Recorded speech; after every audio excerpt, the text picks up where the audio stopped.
last time we talked about how we represent our data, which for the most part of this course will be in a table. We have our objects and our features. And we talked about summary statistics and visualizing data, and you'll do a little bit of that on assignment 1. Today we're going to talk about something new, which will be our first machine learning algorithm. And as an example, we'll talk about food allergies. So maybe you notice that you're getting sick, and you think maybe you're allergic to something, and so you decide to start a diary. Every day you record what you eat, and then you write down whether or not you got sick, and then you try to use this information to predict for a future day whether or not you got sick, and or understand what factors contribute to getting sick. So your journal will look something like this. You will have, for each row will be an entry or a day, and you'll write down the quantities of the different stuff. So 8.7 cups of milk and some kilograms of peanuts, etc. And the question is, how can we distill out of this an understanding of what's going on? And in this course we focus a lot on prediction, so even for what we'll talk about today, we'll focus on prediction. I mean, we will focus on the task of, given a new entry, predict what the outcome would be. What you might care more about than that is actually interpreting what's going on. So just if I knew that I was allergic to peanuts, that would actually be more useful than being able to predict things. But our whole focus in this course will be on prediction. So if we could just every day only eat one thing and different quantities, then yes, we could maybe isolate exactly what's going on. But then again, maybe not, because maybe it's some combination of things that's causing the problems. So there's a lot of factors that make this a difficult problem. It may also be quantity specific, so only above a certain amount, etc.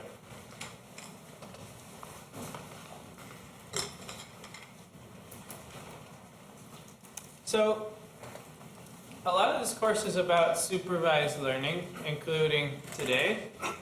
And supervised because we're being given the answer, basically. So we have a bunch of pairs. I'll often call them input-output pairs. The input being our row over here, and the output in this case just being 1 or 0, whether I got sick or not. And the goal is, can we learn to predict the output given the input from a bunch of example input-output pairs? So I think I already said most of this. The word class label, so class coming from classification, who we're classifying as sick or not sick. It's also called a label. And as I mentioned before, the goal is to use the data to create some machinery that can predict the label given the features, or equivalently the output given the input.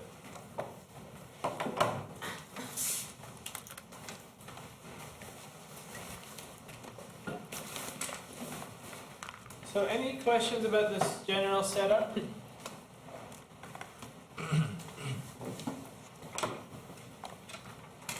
Okay. So supervised learning, maybe that's a bit of a strong statement, but certainly it's very true that a lot of what we see in the news about machine learning and AI and all that is supervised learning. And we'll also be talking about unsupervised learning in this course a little bit later on. So the word classification refers to the fact that the thing we are trying to predict is a category or a class. So in this case, just 0 and 1, but it could be multiple categories as well. And on the contrary, if we were trying to predict a number, which we'll do later in this course, that's called regression. And this can be a little bit confusing because in the world of statistics, all of these things are called regression. So what statisticians call regression, we are breaking up into two subcategories. Unfortunately, one also called regression, meaning that thing, but specifically with continuous valued outputs. And on the other hand, classification, namely that thing, but specifically with categorical outputs.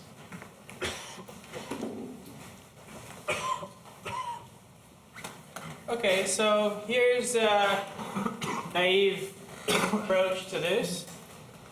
Let's just predict the mode, meaning the most common label. So let's look at our data set and say, hey, I got sick 4 times, I didn't get sick 1 time, so therefore getting sick happens more than not getting sick, so therefore I'm just going to predict that I always get sick.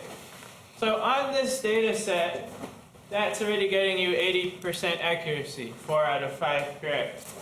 But it's clearly a fairly useless model, and in fact completely ignores the features, which are the data that we want to use to make these predictions. So a lot of the course and a lot of supervised learning is, but how do we use the features to predict stuff? And one way of doing that is called decision trees, and that's the topic for today.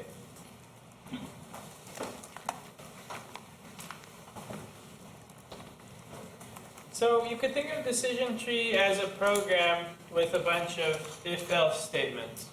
So what we have here, for example, is if milk greater than 5, sick. Otherwise, if egg greater than 1, sick, else not sick. So this program, you could run it for any object in your data set. It doesn't look like it would do that good of a job, but maybe it would. It depends. And in this case, it happens to only use 2 of the features, milk and egg, but you could imagine using a lot more of the features. And that's kind of the code representation, but the picture representation looks more like this. And so this is why we call it a tree. It's really a binary tree. So this brings us to a very important point and a very important theme for the whole course, which is we need to separate 2 things in our minds very clearly. One is, what types of models can we learn? So we've just agreed that the type of models we're going to learn are tree models, decision trees. So now that opens up a lot of possibilities. This is only one. You could have a different one. If something else, cabbage greater than 7, I don't know, right? So we've decided on the model, but we have not yet specified how we are going to learn the model, because what we want to do is some sort of machinery that, given the data set, produces such a tree. And in general, it will happen many times in the course, and it will be very helpful for you to just keep those things separate. And I'll bring this point up multiple times in the course, just this issue of what are we going to do, and then how are we going to do it. And we can kind of think of those things separately.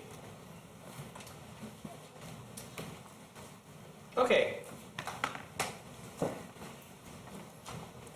So one way to think about supervised learning is that we're trying to write a program that does something for us. So we are trying to write a program that takes in an entry of what I'm going to eat and predicts whether I got sick or not.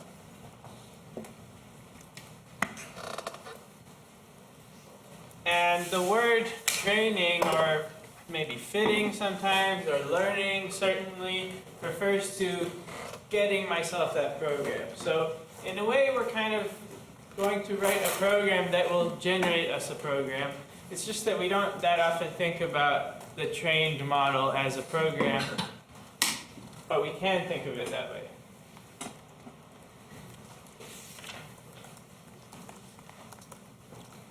So why are we doing this whole data thing? Because it's hard to come up with such a program yourself. You could just try to stare at what you ate and figure out how to predict things, but there's a lot of concerns there.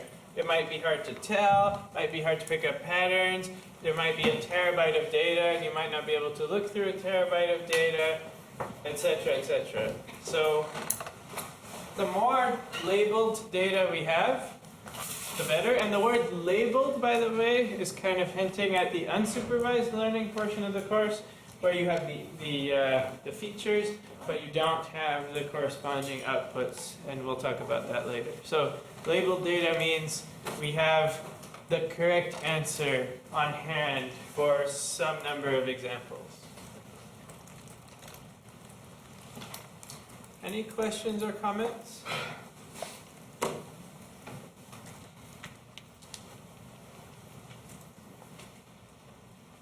Okay. Oliver. So what we mean by good at our supervised learning problem sort of means like the whole problem in general, like what given some kind of new data that we don't know, can we determine if it's sick or not, and not necessarily the data that we have already. Correct. So good point. So the question was, what does it mean to be good at our supervised learning problem? And indeed, it means can we use this to do well in the future? And we will have a whole lecture on that, which is probably next lecture, or if not, the one after. Okay, so before we talk about decision trees, we're going to talk about decision stumps, which is the building block of the decision tree. And so the decision stump is just one node of the decision tree. So imagine all you're allowed to do is look at one feature, compare it to some threshold, yes or no, and then that was it. You had to make a prediction.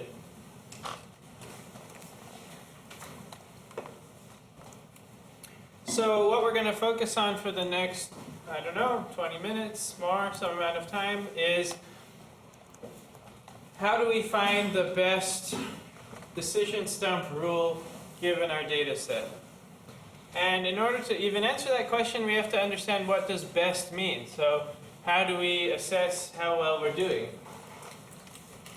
And a useful score is the accuracy. So I have in my data set 20 examples of what I ate and whether or not I got sick. I'm proposing to use some particular decision stump rule. You run it on those cases and you just compute, was it right or wrong in those 20 cases, because you have the correct answer and you can see what it would have predicted on those features, and you can just compare them and say, was I right or was I wrong 20 times, and say turn that into a percentage. I was 90% accurate.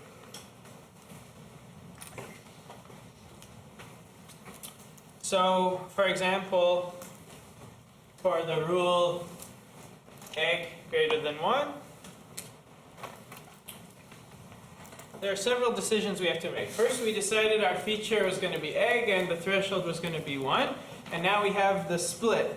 So what are we going to predict when egg is greater than 1? And what are we going to predict when that is false? So what we can do is look at what happened. Well, in this little data set, there are only 2 times where egg was greater than 1. The 2 cases here where egg equals 2. And in that case, I was sick both times. So I'll predict sick in that case. On the other hand, for the remaining cases, we were not sick 3 out of the 4 times. If you look at the remaining cases, 1, 0, 0, 0, and the corresponding labels. So in that case, it makes sense to predict not sick, because from what we've seen, when egg less than or equal to 1, not sick happens more than sick happens. So we can compute the overall accuracy for this rule. So we can run this rule on all 6 examples, and it's going to be correct 5 times and incorrect 1 time. The time it's going to be incorrect is the case where you had the very top case, actually, because there you had only one egg, so we're going to predict not sick, but actually you were sick, so that is an error, and that's where this 5 out of 6 comes from. So, any questions or confusion about this, where the 5 out of 6 comes from? Because that's an important point for moving on.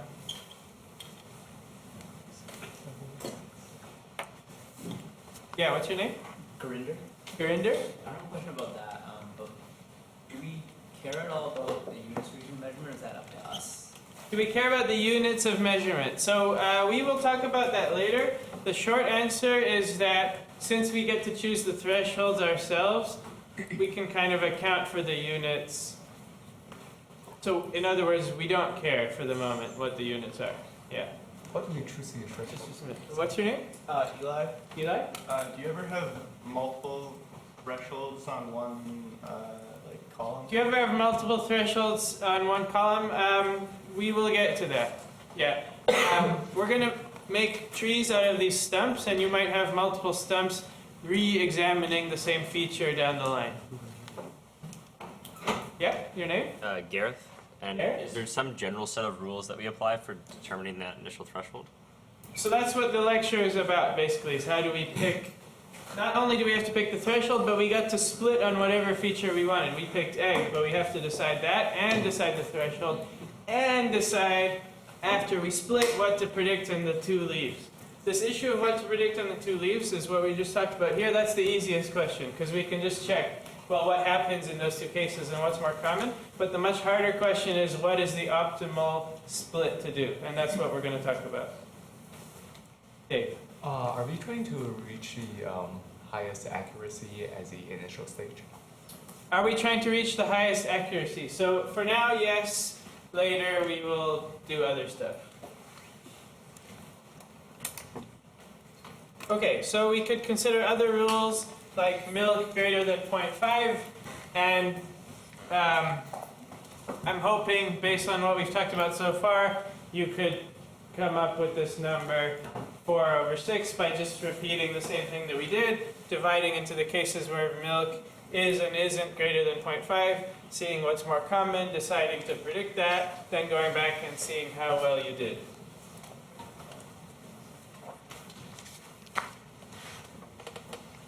Okay, so in this case, there is a rule that gets us everything correct. This is a very tiny, easy data set, and so 1 stump is enough. Usually it isn't. And so another question is, what do you get without looking at any of the features, which means, again, just predicting the mode. In this case, half are sick and half are not, so there's not much you can do there. Your name? Ian. Ian. So we're using pattern recognition to find this stump, this rule. And the whole point of machine learning is to find patterns for us. So can we have a machine learning algorithm to find the stump for us, and is that unsupervised learning? The question is, can we use machine learning to find the stump for us? So, yes, that's really what we're going to do today. So the learning in machine learning, or the recognition and pattern recognition, if you will, is how can we automatically set these splits and thresholds, or how can we automatically determine these rules? That's exactly our goal. And no, that's unsupervised learning is different. Okay, so here's one attempt. Our general approach is going to be, let's consider a whole bunch of rules and pick the ones with the best score. So for each possible rule, just like we did on the previous slide, I can assign a score to that rule by saying, if I use that rule, what should I predict on the 2 leaves? Compute my accuracy. I want that number to be high because I want to be accurate. So I can just brute force, right? I can try a bajillion thresholds and try every single feature, and I don't know, maybe I'll get something good, right? This isn't even that far off from what we'll end up doing, but we'll make it a little bit better than this. Dave. Is this guaranteed to be the global optimal solution? Is this guaranteed to be the global optimal solution? We'll talk about that. Okay. So we try a whole bunch of thresholds and rules, compute the accuracies, take the best one, get the highest scoring rule, done. Okay, so some notation. Throughout pretty much the whole course, we're going to be calling this table or matrix X, capital X, and the labels or targets or outputs lowercase y, which is a vector. And we are going to use n to be the number of objects, number of training examples, size of your data set, I guess. And we will be using d to mean the number of features. And it should just become second nature to you that we'll use n and d and x and y in these ways. And in terms of indexing into these things, so xij is a particular element of the matrix X, just how we normally index into a matrix. xi, the second line, is a vector. So don't be confused by this. xi is itself a vector of length d, and there are n of them as I ranges from 1 to n. So in other words, xi is a row of capital X. X superscript j is a column of capital X, and we will use that less frequently in the course, but a few times. And yi is a number. So x sub I is a vector, but y sub I is a number. It'll be important in this course to not get tripped out about what is a vector, what is a number, what is a matrix. Matrices will be capital letters, but a lowercase letter will in some cases be a vector and in some cases a number. So xi is I'm gonna continue. Okay, so now we can put into these words what we've already been doing, which is use x and y to find a model. For example, a decision stump. And some people might argue about the word model, so we don't need to get too hung up on it, but we're going to use that word to mean our machinery for taking in data and doing things with it, basically. And then prediction phase, we're going to take some object xi, and we're going to produce y hat I.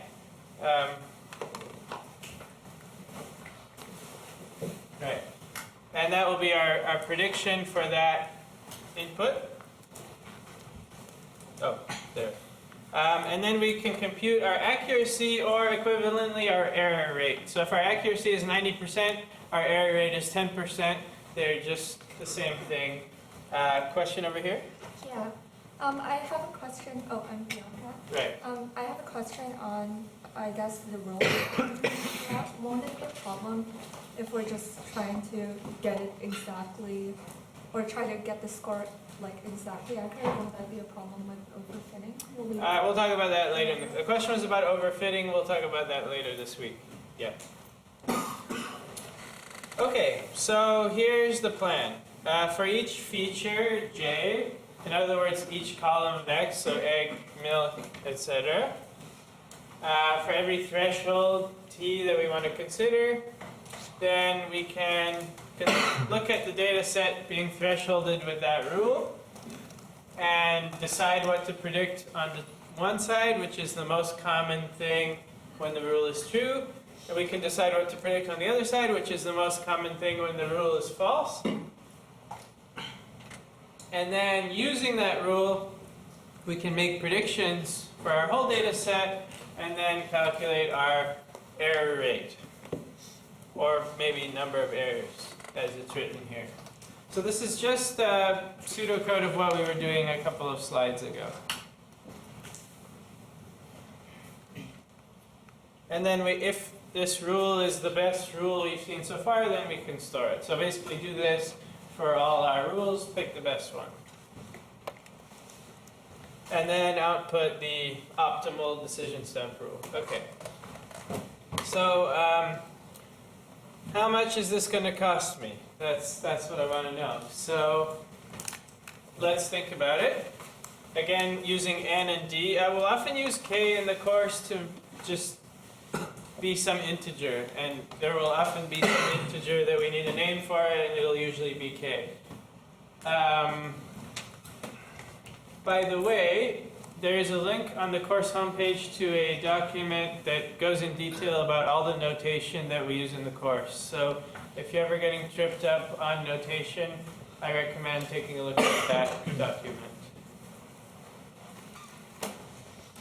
Okay, so take a particular rule, we need to run it on our whole data set, so that's O of n. And then we have d times k rules, because we have d features and k thresholds, and we want to try every combination of feature and thresholds. This assumes we have the same number of thresholds for each feature, which we can just say is reasonable. And so that's okay, except that k might be huge, because I just said we'll brute force it, and I didn't really say what that means, except trying some crazy number of thresholds. So we can do immediately some cleaning up of this method. For example, if we never have more than 50 eggs, which wouldn't be that surprising, we don't need to make a rule for egg greater than 50 or 51 or 52 or 52.5 or any of those things. So we can restrict the thresholds to just be in the range of our data set. But we can do better than that, because, for example, say you're just having an integer number of eggs. We don't need a separate threshold for 0.7, 0.8, 0.9, because they're all going to result in the same thing. So what we can actually do is restrict the thresholds to actual values that we have. Because if these are the values, like number of eggs, I don't know, 1, 2, 3, 4, maybe 4.5 or something. If you split it here, or here, or here, you're still sending those things to one side and those things to the other side. So basically the slide is saying, let's split at each data point with a greater than or equal to in some particular convention. And that's kind of the right number of thresholds. We don't have any extra thresholds if we pick our values in the data set to be our candidates. Okay, so now we don't have this strange k for number of thresholds, but we still have n squared d, and we're not that happy necessarily with n squared, because it turns out we can actually do much better. Question? Could we not do some type of bidding to try to predict for in between the thresholds we have? The question is, can we do something clever to predict for points in between? We're not going to worry about that yet. Okay, so attempt number 3 is the next and final speed up, which is there's actually a clever way of doing this based on sorting. So a particular feature, like say eggs, imagine I sort the whole table by number of eggs. So I do a joint sort of x and y, moving all the rows together. So now I have a new x and y that are sorted by the egg column in x. So that's going to cost me n log n, because I'm sorting n things. But now, what was costing us n squared before is that for each of n thresholds, we needed to compute the score on n things. But what I'm arguing now is that once I sort, and then I look at each of my n thresholds, I don't have to recompute the score from scratch. Because if I already looked at this threshold here, which put these things on one side and these things on the other side, and then I say, okay, now I want to go to the next threshold here, only this point has changed. It has gone from one side to the other. So I actually just, and because it's sorted, I don't need to search for that thing, it's just the next element in the list.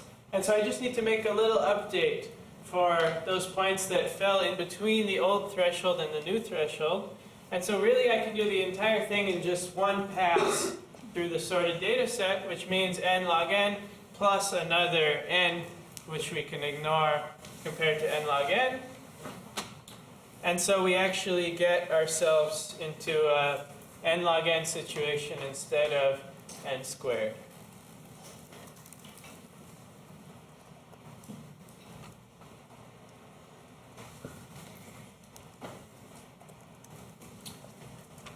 Any questions or comments?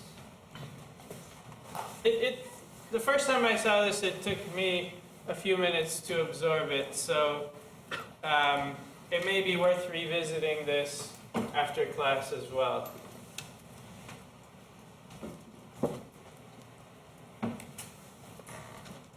Okay. I'm a little confused about the part where we, about the reason why you need to store from. Store the what? We need to say, I'm not pretty sure, storing the costs. Why do we need to sort? So the question is, why do we need to sort? And just to repeat briefly, we need to sort because when we consider our thresholds one at a time, when we consider the next threshold, we don't have to assume everything changed. I'm going to redo the calculation by predicting on all n things. We're just going to say, since they're sorted, the next threshold and this threshold, things don't change that much. Only the examples that fall in between them will go to the other side of the tree. So you have something's going left, something's going right, and for threshold egg greater than 1 or egg greater than 2, almost all the same things will go left versus right, like egg 0, egg 4, egg 5, and only the particular case of egg equal to will go the other way. And then only look at those examples and update our score by seeing would we get more of those correct or incorrect. But why can't we do it in an arbitrary order? Say, why can't we just see, I don't know, why does the order even matter? I don't have time to go into it anymore, so you can come to office hours. Okay, so a question we might want to ask ourselves is ND log n a good runtime? Should we be happy with it? And what I'm claiming is it's pretty great, because most machine learning algorithms of any sort will at the very least need to look at the data. And looking at the data is already ND, because that's the size of our data set. We have this X matrix ND. So no one's getting too worried about this log n. Pretty much ND, right? We're pretty much saying we can do this thing for pretty much as much work as it takes to look at the data, which sounds good. Name? Fred, Fred. is there a case where you don't want to sort the data before you get the score? Is there a case where you don't want to sort? No, I mean, it's just a speed up. It's not actually changing what we're doing. So we'll get the same answer faster, so we might as well do it. Okay, so we talked about decision stumps, which is just a single rule, and splitting our data set in half. But what I promised at the beginning of the day was decision trees.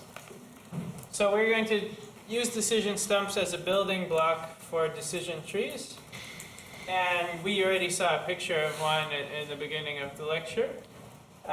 So someone asked about finding the global optimum or something like that. So we're not going to try to do that. With decision stumps, we tried to find the best decision stump by basically considering every possible split and finding the best one.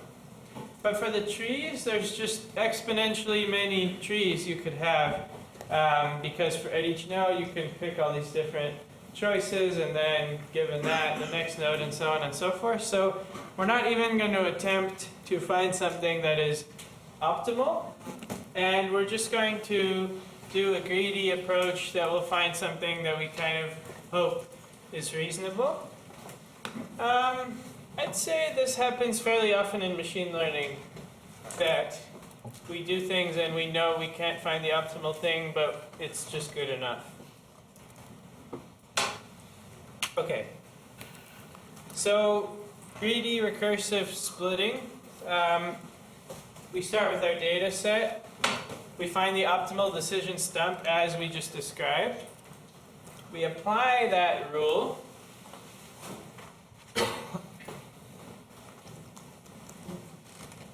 So these are the cases with milk less than 0.5 being highlighted. And that gives us the data set with milk less than 0.5, and we take everything else, and that's milk greater than 0.5. And then we recursively apply what we already did.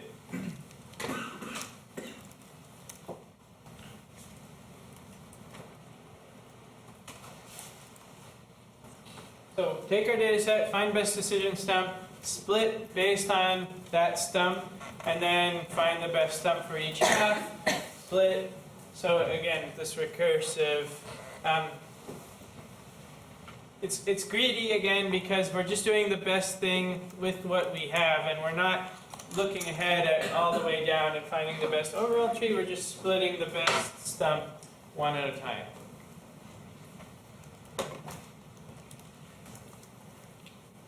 So you could think of this as getting rid of those leaves. If we just had one stump, those would be leaves. We split and then make a prediction. You could think of it as sticking these subtrees on there to make a bigger tree, and then we get our decision tree.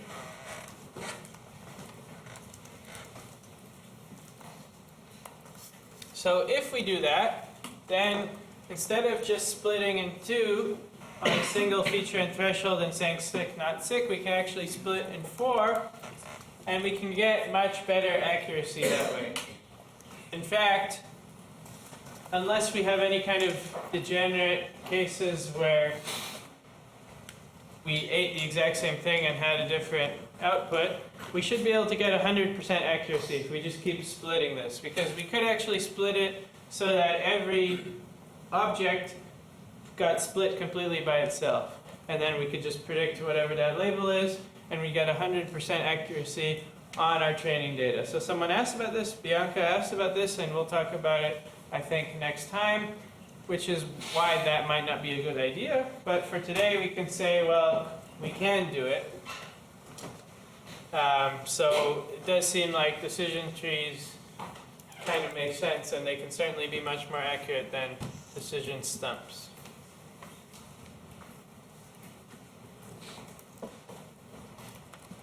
Okay, I think I mentioned that.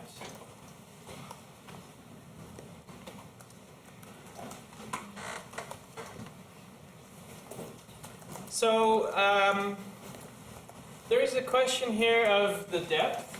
Again, we'll talk next class about why you might not want a super deep tree, but you could just decide, you know what, I want a depth 3 decision tree, and then this is an example of a depth 3 decision tree. But this choice of the depth is something called a hyperparameter in machine learning. And this is going to come up over and over and over again. So what happened to me last time I taught this course is I would explain some new algorithm, and then someone would say, oh, how do I pick the depth? Or how do I pick lambda? Or how do I pick whatever? And I would always give the same answer, which we'll get to soon, of how to pick this, but I'm going to try a different approach this time, which is when I introduce an algorithm, I'll just say, these are the hyperparameters, which are these things that we need to choose in advance. So decision tree is kind of like a family of models, if you will, and then there are depth 3 decision trees and depth 4 decision trees, and we can pick that in advance before we actually do the learning.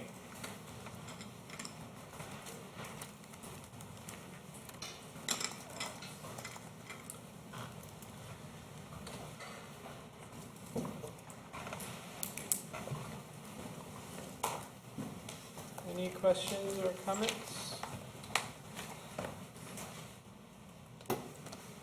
Dave? Do we do aggregation when we are, say, using a decision tree?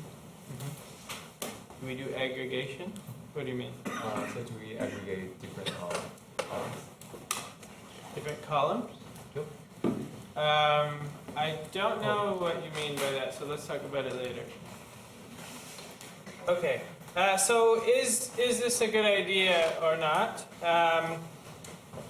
Good things about decision trees are that they're relatively interpretable in the sense that we can see what it's doing. We can see, hey, it's looking at the amount of milk, and then looking at the amount of eggs or whatever.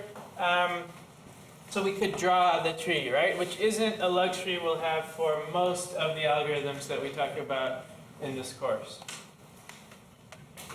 They're relatively fast to learn. So we talked about the n log n times d. That's for one stump. Then we have to do that a whole bunch of times whenever we do the recursive splitting, but still reasonable. And they can be insanely fast to make predictions. So imagine you have a depth 3 decision tree and a million features.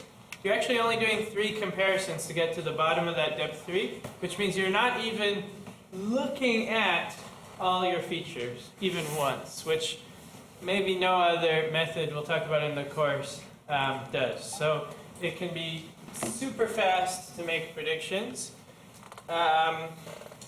But in terms of disadvantages, for one thing, we threw this optimality out the window and said we're just going to do this greedy thing. That may bother you if there's randomness in the way you've implemented it. You may get different results if you run it again on the same data set. That ends up happening with a lot of methods we talk about in the course. And maybe we need very deep trees, and we'll talk soon about concerns with that. So someone asked earlier about, can we split multiple times on the same feature? So yes. So if we wanted something like egg, 1 to 3 eggs, or I don't know, 2 to 4 glasses of milk, we could just split on milk greater than 2, and then split again later on milk less than 4, and would achieve that kind of thing. So sure. Can we do more complicated rules, like an individual split, that being not just a threshold? Yes, but that complicates everything we just talked about, so that's not standard as far as I know. And another question is accuracy the best score? It turns out no, and in fact, it's not really used. So something called information gain is used, and you can check that out in the bonus slides, and I think it will show up in the assignment as well.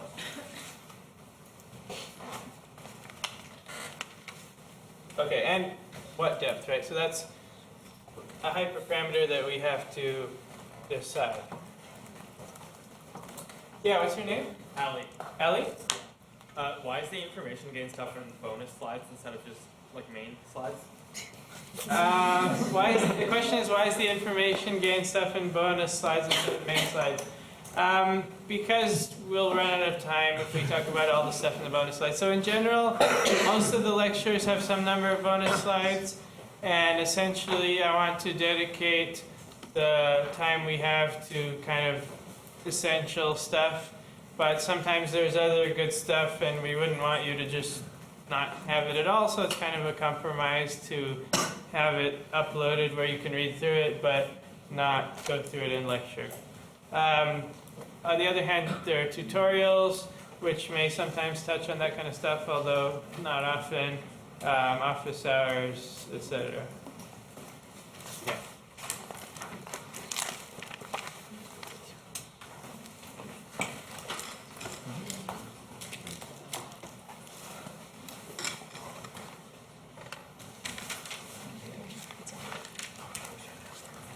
Okay, so today we introduce this notion and terminology of supervised learning.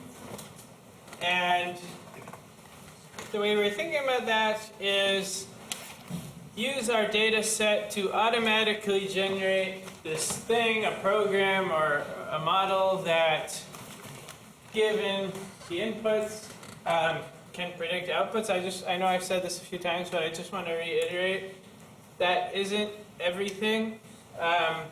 It's just that we focus on prediction quite a lot in this course, but there may be other things you would like to do with data, even when you have labeled examples.